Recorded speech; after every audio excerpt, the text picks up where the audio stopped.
again. Mr. H here. Good to hear from you once more. They didn't get you yet. Good. Good. They will. They get everyone eventually. But since we are still free to do what we must, let me give you what you need to know.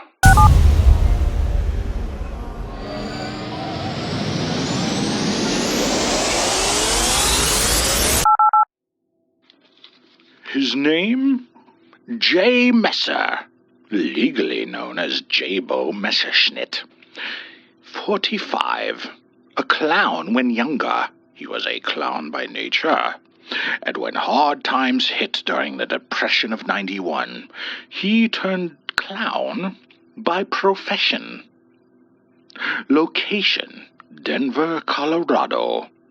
Date, 1992.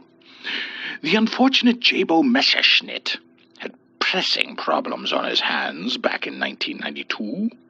You see, he took up the mantle of his vocation to survive, but he'd soon be concerned about where he would receive his daily bread.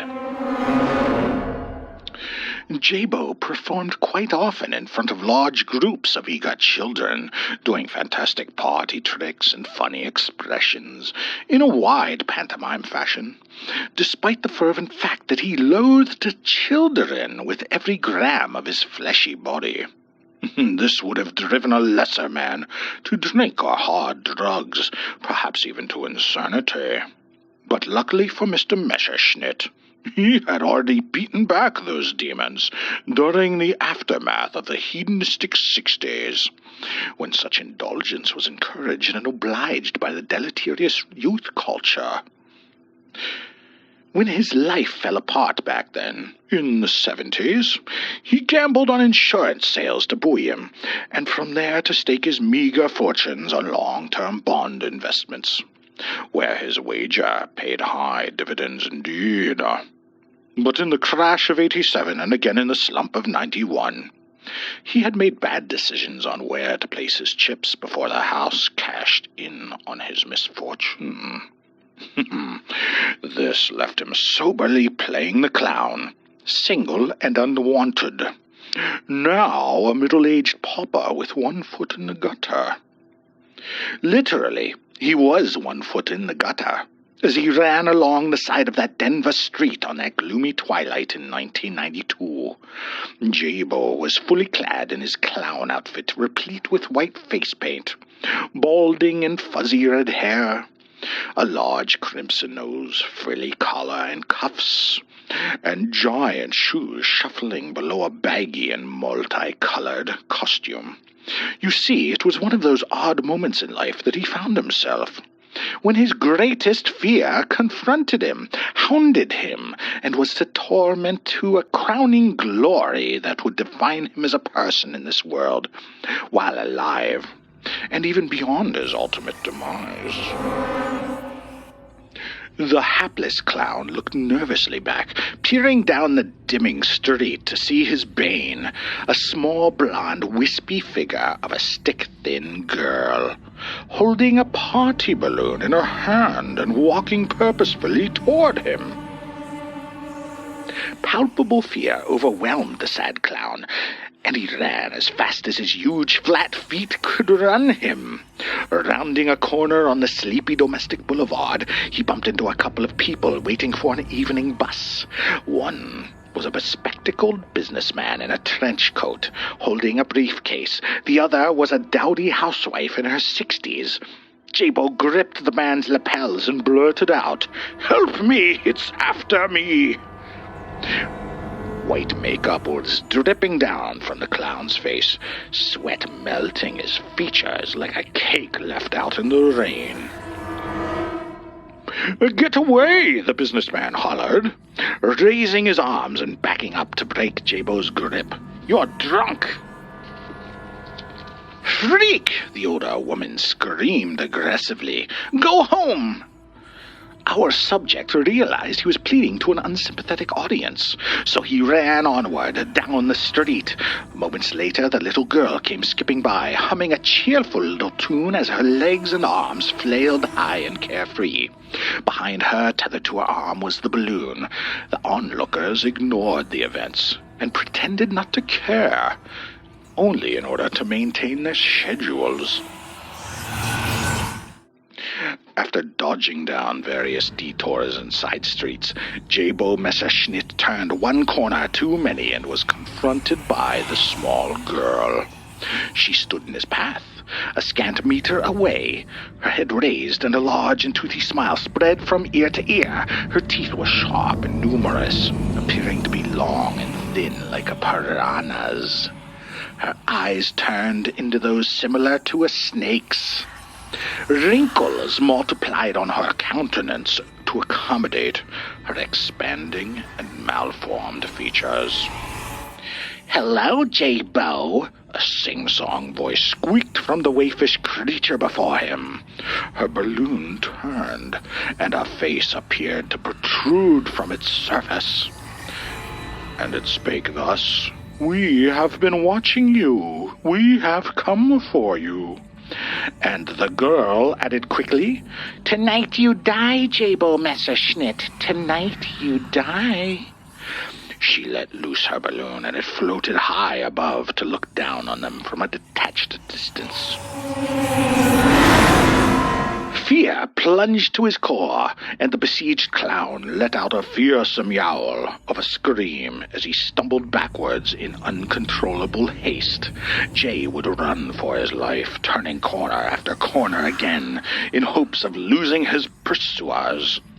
The few people he passed on the streets took no notice of the man's plight, seeing it as mere games that people play with children. None noticed that the balloon drifted high above the sprinting pair as it kept surveillance on Jabo's direction. After some distance, he decided to abandon his shoes and let them fly off into the bushes and lawns beyond the sidewalk. Despite cutting his feet on sturdy pebbles and shards of glass, he ran faster and faster until he reached his home and ducked inside, locking the doors and windows, pulling down the blinds.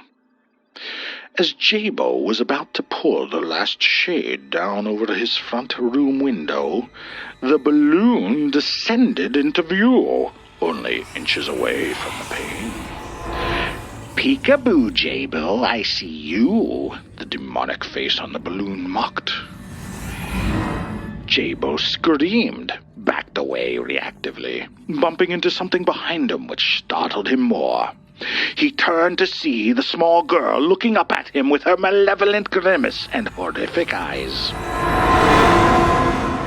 "Yay!" she growled at him, quickly lifting her twig-like arms and grabbing for his neck, her maw opening to reveal death that would sink into and lacerate his jugular.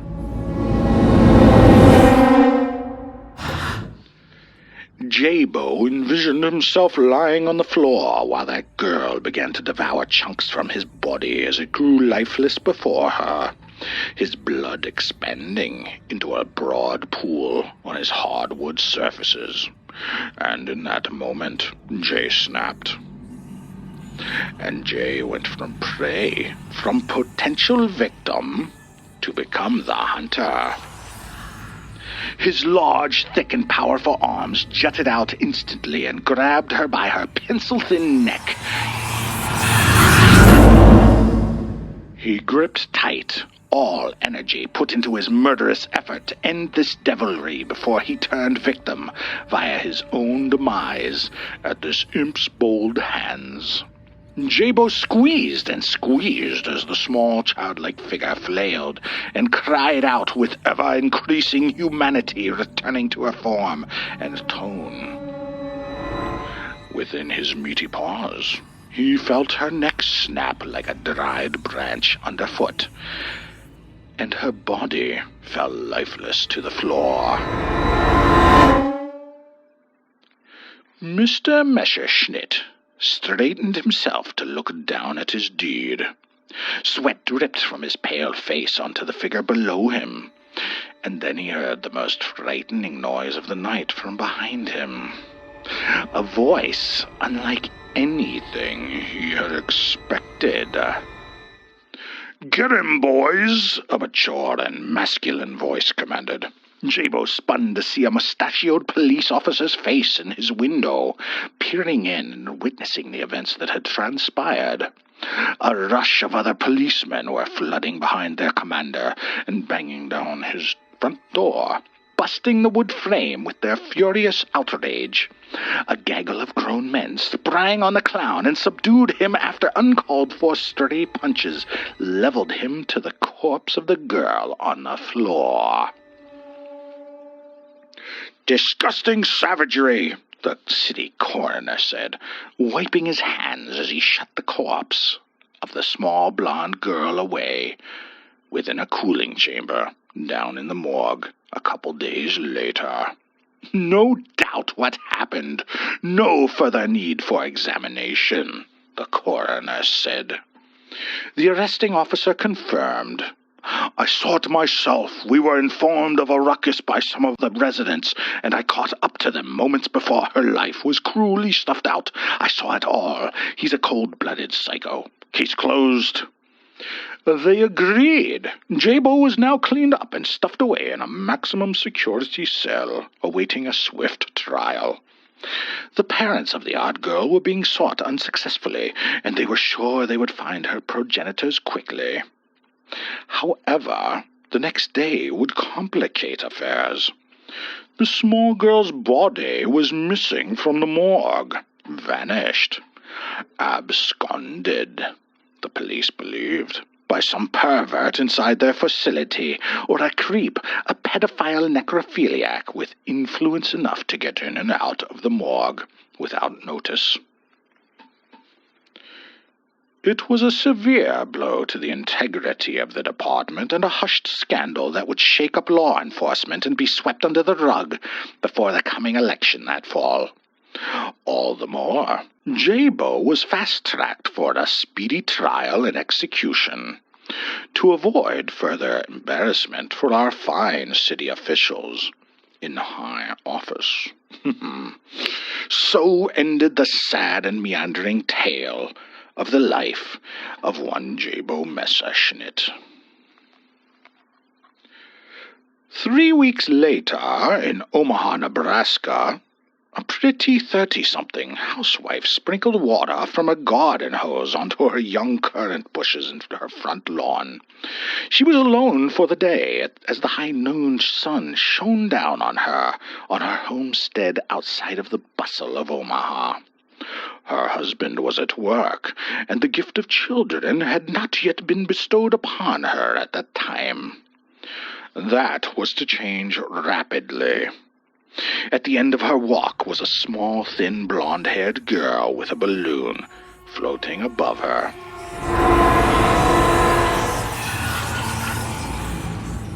The balloon had a weird face formed on it, an interesting party favor. The small girl walked up the path with timid reserve and asked, "Are you my mommy?" Shocked, the housewife responded, "No, dearie, I'm not. Where'd you come from? Let me get you a phone so you can call your mother." Then the small girl lifted her head to show off a widening row of piranha-like teeth and snake-like eyes. "I want you to be my mother," the tiny girl screeched at the woman, lifting her arms and aggressively attempting to strangle the woman.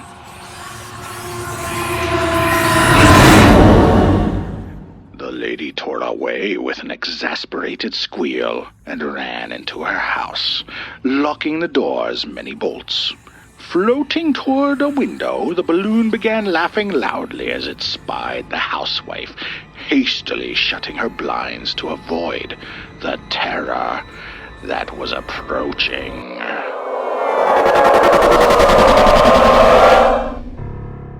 Like and subscribe before I die, and ring surely go to hell. Oh, we're telling spooky stories. This is not a spooky story.